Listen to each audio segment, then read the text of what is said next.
Donc j'ai bien compris ta problématique. Tu te disais, bon, moi, remplir des cases dans un CRM, c'est comme, on est d'accord, hein, pour les gens qui connaissent pas, un CRM, c'est un tableur Excel évolué. C'est ça, ouais, c'est ça. C'est un tableur Excel pour les commerciaux. C'est ça. Bon. Donc ça, c'était ton problème. Tu t'es dit, ouais, moi, ça me saoule. J'ai eu plusieurs expériences de commercial. Tu t'es dit, ouais, moi, faire ça, je trouve que c'est pénible, voilà, alors que je pourrais utiliser mon temps d'une autre manière. Et, et c'est même pas que du temps, je pense. Je sais pas si tu vas être d'accord avec moi, mais euh, je pense que quand on fait quelque chose qui nous plaît pas, ça nous vide de notre énergie plus rapidement. Exactement. Et on va peut-être passer notre temps à rien faire on va plus procrastiner quand on a des trucs qu'on n'a pas envie de faire. Donc toi, tu as remarqué ça. Comment est-ce que enfin toi et Darius, du coup, comment est-ce que vous êtes partis de cette problématique-là et arrivé vers cette solution de l'IA, vers cet outil de l'IA pour résoudre cette problématique-là? Ouais. Alors, donc, moi, j'ai pris j'ai fait ce constat. Je me suis dit, OK, bon, là, il y a vraiment un truc, il y a vraiment quelque chose. C'est la voix. Donc, grosso, c'est autour de la voix. Les conversations qu'on a entre professionnels, on en fait plein et on capitalise pas du tout dessus. Donc, les professionnels, ils passent en moyenne, allez, 30% de leur temps en réunion, 30 à 40 à 50 à 60% en fonction de, de, de son statut, en fonction de ce que l'on fait. Si on est manager, si on est commercial, si on est recruteur, etc., on va passer un temps monumental à parler à l'oral. On est des humains, en fait, on échange toujours à l'oral. C'est la voix qui prime d'office. Et en fait, tout ce qu'on échange à la voix, ben, on n'en fait rien. Il n'y a rien qui sort de là. On a une ère quand même de la donnée, où on essaie de récupérer un maximum de données dans tous les sens, la donnée pour comprendre mieux, pour analyser, pour améliorer. Et aujourd'hui, on génère de la donnée constamment avec la voix, avec nos conversations. Et on n'en fait rien. Ça part dans les limbes, on a peut-être quelques notes qui traînent par-ci par-là, on n'en fait rien du tout. On enregistre peut-être nos vidéos et on ne les re-regarde jamais. Bon, là, je parle pour des professionnels qui peuvent être qui font des vidéos intéressantes, mais on ne les re-regarde jamais. Et on perd énormément d'informations, on oublie tout, à part si on a une mémoire parfaite, ce qui n'était pas mon cas non plus. Donc en plus, ça m'aidait dans ce sens-là. Donc comment est-ce qu'on a fait on est parti de ce constat, gros constat, et je suis allé voir autour de moi qui avait ce problème-là. Je suis allé voir une personne qui était là au téléphone en train de faire un job, une interview. Ouais, est-ce que tu aimerais pouvoir avoir un résumé automatique de toutes tes interviews? Le mec il me dit, mais c'est incroyable, mais ce serait incroyable. Je passe mon temps au téléphone, je sais plus ce que j'ai dit avec telle ou telle personne, et après il faut que je le retrouve, c'est un enfer. Ok, cool. Je suis allé voir des personnes qui étaient dans la banque, complètement différentes. Est-ce que, tu passes beaucoup de temps à parler avec tes clients? Comment tu prends des notes? Comment est-ce que tu te souviens de tout ce que tu as dit? Ah, mais c'est un enfer, je sais plus en fait, parce que je prends trois notes, je me souviens plus, est-ce que lui il a fait ci, est-ce que lui il a fait ça? Du coup, je recontacte le client et tout. Ah, cool, ok. Donc en fait, ce qui est intéressant, c'est que le problème était transverse aussi. Donc avoir une vision où on a une idée de base, mais qu'elle puisse être ce qu'on appelle scalable, donc Ouais, transverse, un petit peu, ouais. qu'elle puisse s'étendre sur d'autres marchés. Donc voilà, ça c'est la première phase un petit peu d'étude de marché. En gros, c'est ce qu'on pourrait dire, une étude de marché. Première phase. Une fois la phase d'étude de marché est terminée, eh ben, j'ai fait ce que j'ai dit. Hein, j'ai dit, OK, donc qui a besoin de ça? J'ai pris une liste sur LinkedIn de personnes, je leur ai envoyé un message. Alors, j'ai un peu automatisé ça parce que j'avais la flemme de taper à la main à chaque fois. Alors, j'ai automatisé ça avec un logiciel, Wallaxy, pour ceux que ça pourrait intéresser. Et j'ai créé Redis le nom du logiciel? Alors, il y en a plusieurs, mais un qui est gratuit, avec lequel on peut facilement commencer, c'est Wallaxy. Wallaxy, W-A? W-A-A, W-A-A-L-A-X-Y. Ok, ok. Peut en fait créer une campagne, tiens, je vais télécharger toutes les personnes qui sont. Alors moi, j'ai commencé par les personnes qui faisaient des études de marché, justement, parce que et des entretiens, des sciences sociales. Parce qu'en fait, Ouais, très, très simple, elles transcrivent tout le temps, tout le temps. Donc à la main, elles réécoutent et elles réécrivent. Un enfer, vraiment un enfer. Pour l'avoir fait, c'est horrible.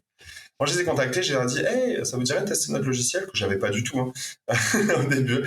Hey, ça vous dirait, bah, en fait, vous transcrivez? Ouais. Ah, bah écoutez, moi, je peux vous le faire comme ça vous coûte, je sais pas, j'avais mis un truc, j'avais mis, ça vous coûte 5 euros de l'heure. Ok, bah, allez, là, on avait fait un petit front. Donc, un front, c'est un site web basique. Quand même, il fallait savoir un petit peu comment faire. Mais un site web très basique où la personne pouvait mettre un fichier et le déposer dessus. Sauf qu'on n'avait pas du tout l'IA qui faisait la transcription. Donc l'IA, c'était moi. Donc en gros, le vendredi soir, j'étais prêt à partir en soirée. Et là, dans le taxi, je vois quoi? Je vois tout, 6 transcriptions de 2 heures qui tombent. Et je me dis, waouh, je suis mort. Donc j'arrive à la soirée, j'avais l'ordinateur, je me cale dans la chambre derrière. Je passe ma soirée à faire des transcriptions. Tu partais en soirée puis que tu avais Ouais, 12 heures, 12 heures de transcription à faire. Alors, moi, ouais, j'ai fait un tout petit peu aussi de transcription pour des extraits de mon podcast et pour créer des sous-titres. Et c'est très, très long. Donc, quand les extraits dont je parle, c'est des Reels, c'est des YouTube Shorts, c'est des formats très courts de moins d'une minute. Ça va encore. Mais quand j'en fais 6, déjà, ça me saoule. ouais. Ça me C'est saoule de le long. faire. Et donc, enfin, j'ai jamais essayé de faire une transcription à la main d'un de mes épisodes de podcast. Mes épisodes, ils durent en moyenne quasiment 2 heures. J'ai jamais Mmh. essayé. Donc là, je vois très bien ce que ça peut représenter. Et non seulement ta soirée, elle est foutue, mais c'est bien pire que ça, quoi. C'est pas juste ta soirée a été annulée, bon, bah tant pis, je rentre chez moi. Donc Ouais. ouais, je souffre pour toi d'entendre ça. Ouais, j'ai galéré. Du coup, là, j'ai dit, bon, il faut absolument trouver une solution et tout, c'est pas possible. Mais ce qui était bien, en fait, là où je vais en venir, c'est que j'ai validé l'idée. C'est-à-dire que j'ai pris la chose la plus simple autour de la voix, quoi, autour de, de, du- de l'idée qu'on avait, c'est-à-dire de résumer, de prendre des notes automatiquement. C'était la partie transcription, et derrière, ça allait évoluer. Mais la plus simple idée, c'était ça. Et en fait, bah, les gens, en, euh, en moins d'une semaine, j'ai généré 750 euros, quoi. Ah 750 oui. euros en faisant ça à la main, en fait. Hmm. Et du coup, je me suis dit, bon, là, c'est bon, il y a un marché, enfin, il y a des gens qui sont intéressés, ça aide. Mais moi, c'était pas possible, c'était un enfer. Je faisais mon temps à faire ça. Donc maintenant, ok, ça marche, il y a des gens qui sont intéressés, ok, on passe à l'implémentation. Euh, Parce qu'on est d'accord, à cette étape-là, tu as identifié un problème sans vraiment avoir de solution en tête, ou tu savais déjà un peu où tu comptais aller derrière? ouais, j'avais une petite solution, enfin, j'avais des petites idées en tête. En gros, j'avais 4 solutions en tête. Première idée, parce que bah, je connaissais un petit peu l'IA quand même. Première idée, c'était je prends l'un des 4 gros qui proposent déjà des services de transcription et je sous-traite. Hein. Donc il y a déjà des gros Amazon, tu vois, du Google, du Microsoft et peut-être d'autres éléments, d'autres grosses boîtes comme ça qui vont avoir ça. Avec eux presque qui proposent ça parce que il faut énormément de données, à peu près 60 000 heures de données pour entraîner une IA qui va fonctionner correctement. Première solution, on passait par l'une de ces personnes. Deuxième solution que j'avais en tête, c'était, OK, il y a forcément de l'open source. Des gens qui ont travaillé, qui ont réfléchi, qui ont mis le code en ligne, et peut-être que cet open source est suffisamment précis et que ça marche. Euh, et peut-être qu'il faudra juste l'améliorer un petit peu. OK, deuxième idée. Troisième idée, on est des vrais cow-boys, on peut passer par des personnes à l'étranger pour sous-traiter la transcription. Euh, Bon, après, à chaque fois, il y avait des problématiques. Est-ce que là, c'était le coût? Là, c'était le problème qu'on n'avait pas la main dessus. Là, c'était qu'on n'y avait pas une qualité suffisante. Donc, en fait, on en teste un petit peu. Puis là, on se dit, oh là là, quel enfer, ça va être compliqué, ça va être compliqué, ça va être compliqué la solution. En fait, c'est pas venu comme ça. Et donc, après, on a réussi à trouver en fait une combinaison d'éléments où on utilisait quelque chose de base d'un des grands. Ensuite, on a combiné avec quelque chose qu'on a récupéré open source pour améliorer en fait la qualité, parce que même la qualité des gros, c'était nul, quoi. C'était vraiment nul. Donc, on a amélioré Ah ouais, ça. Et du coup, ouais. on a réussi à sortir quelque chose vraiment, mais trop bien. Donc, c'était il y a 2 ans. Et on avait une qualité qui était bien meilleure que ce que la plupart des outils pouvaient proposer. Donc, ça nous a un peu fait gagner pas mal de clients au début, dans la partie retranscription pure. Donc voilà un petit peu comment on en est venu. Et moi, j'ai continué à prospecter donc, via LinkedIn, via des mails, via des campagnes. Et j'ai appelé aussi, donc j'ai ciblé vraiment ceux qui avaient cette problématique principale. Donc ça, c'était pas encore sur les commerciaux, même si c'était l'idée que j'avais derrière, mais les commerciaux, il leur fallait beaucoup plus. Du coup, il fallait Hmm. qu'on continue. Et Donc on est d'accord, à cette ouais, étape-là, vous proposiez un service de transcription. C'est ça. À cette étape-là, on proposait un service de transcription. On y allait étape par étape. Pourquoi? Parce que on avait deux solutions, hein. On pouvait faire une levée de fonds. Il y en a beaucoup qui y vont et qui, dès qu'ils ont une preuve quelconque, ils y vont et ils vont lever des sous. Donc faire une levée de fonds, c'est quoi? C'est aller prendre son capital de la société, donc on est à 100% au début, à tout, et on va se dire, bah tiens, je vais donner 10% de mon capital à des gens qui ont des sous.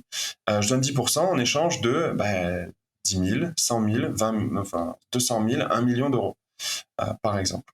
Alors au début, vu qu'on n'a pas de rentrée d'argent, la société ne vaut pas grand-chose. Donc, ils vont prendre beaucoup pour pas beaucoup d'argent, en final. Et moi, j'étais pas très chaud. Au final, j'étais là, non, j'ai pas envie d'être entrepreneur, mais quand même d'avoir quelqu'un qui va avoir la main mise sur la boîte, au final, assez fortement, pour pas énormément d'argent. Donc, on est parti du principe, en tout cas, j'ai un peu poussé tout le monde, même si tout le monde n'était pas d'accord, pour partir sans levée de fonds. Donc, ce qu'on appelle des boîtes bootstrap. Donc, pour l'instant, on a tout bootstrap, c'est-à-dire sans levée de fonds, on est totalement autonome. Et pour l'instant, je suis très content parce qu'on a réussi à vivre grâce à la vente, donc grâce à nos clients, en fait. C'est nos clients qui nous font vraiment vivre. Et, je trouve que c'est plutôt c'est bon signe, en fait. C'est super d'avoir la possibilité de faire ça comme ça. Le désavantage, c'est que c'est beaucoup plus lent. Donc, là, aujourd'hui, on a notre outil, la vision quasi finale, qui est terminée, qui est prête.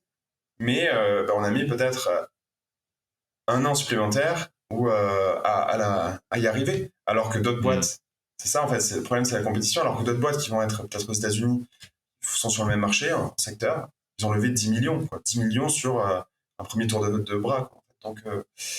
Donc voilà, on se bat contre des gros, mais moi j'adore ça. J'adore y arriver avec rien et se battre sur le terrain d'énormes sociétés. Ça, Ouais, cool. c'est un peu comme la plupart des équipes de rugby du top 14 font quand elles jouent contre Toulouse, en fait. Ouais.